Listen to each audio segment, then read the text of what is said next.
time, I want to show you how I will pack for the first ever travel na pinaghirapan ko, na pinag-ipunan ko talaga, and all expenses na kailangan ko, ako lang yung gagastos. And this is also gonna be the first time that I'll be going out of Luzon.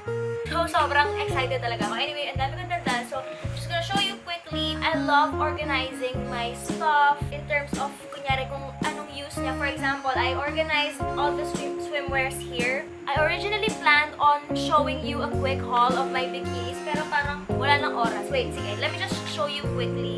So, some of the bikinis that I bought were from Shopee. Ito siya yung isa. Yan.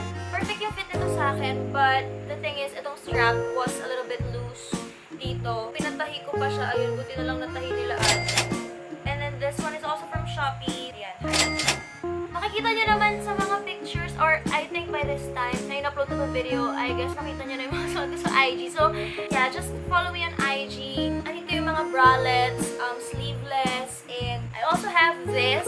I think this contains all my pambahay or nightwear. Ito, wait, this one contains all my bottoms. So, I pack for na super thin fabric pants na bagay sa beach, bagay sa kapag kakain na kami somewhere there. Tapos dalawang shorts, and isang denim na jumper. So, I just want to say, for you guys to avoid yung mga bulky stuff, especially sa damit, I would recommend for you guys to buy, Ziploc for clothes. As in, literal na Ziploc. Wait, kapag ipapack mo yung clothes mo dito, pwede mo siyang upuan or i-press pa ganito habang sinasara siya pa ganun.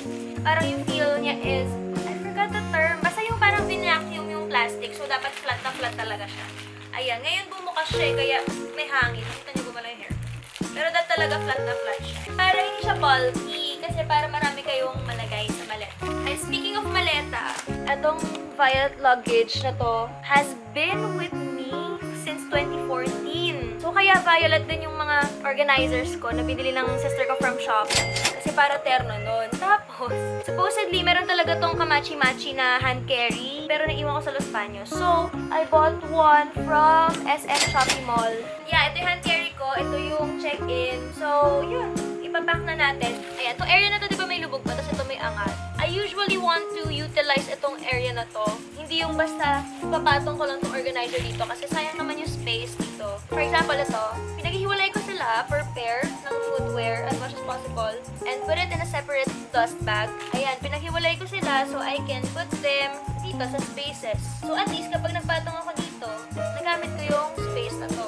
So now that I have filled in the spaces, nilagyan na natin to.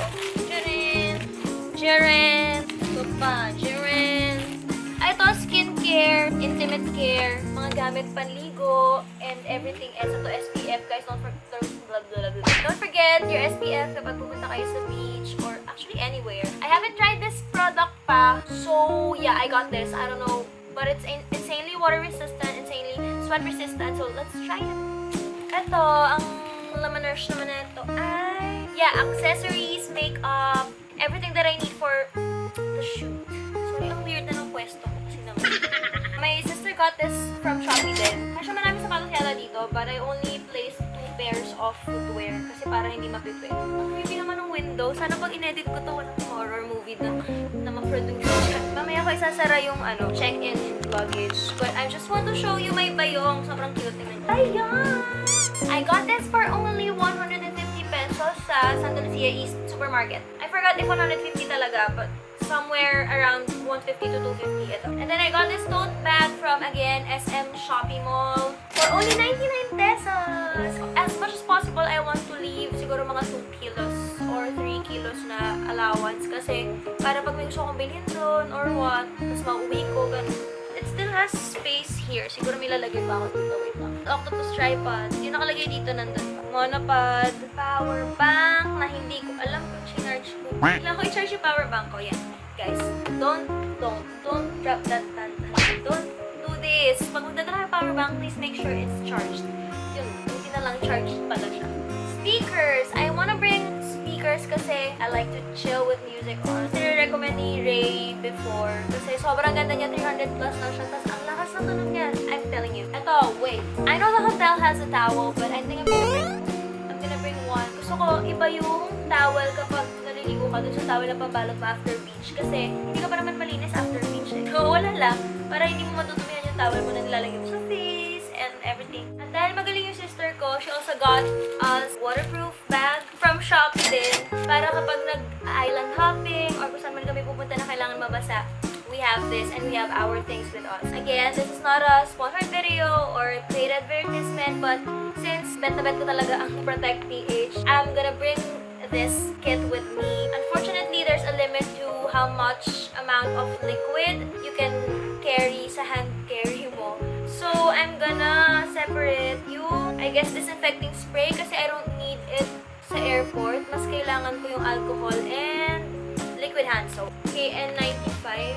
Yes, protective mask. So, this is the mask that I'm gonna be wearing. Binigyan ko rin ng isang kit yung sister ko para tig-isa kami.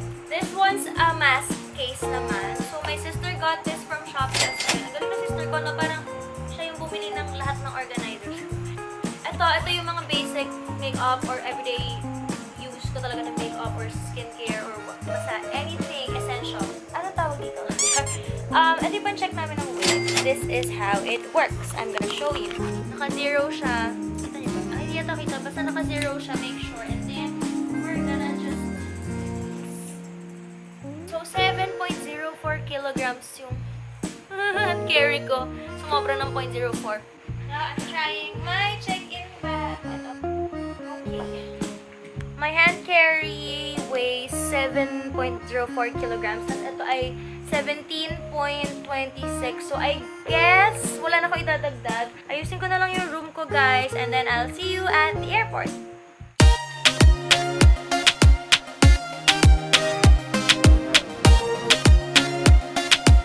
Pinapa-install pala tong app na to. So, we can scan that QR code there. First step sa Kaitan. Yeah! Very turista nakakaisip. So, they're gonna be checking our documents again. Yung una ay kanina sa airport ng Siargao. Tapos ngayon dito sa... Ano po? Hi! Grabe! Welcome to Siargao! Local ka na, girl! Ay! Hoy, mag-SPF ka, girl!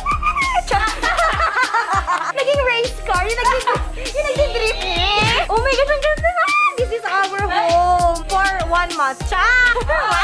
Uy, tempting. Wait lang.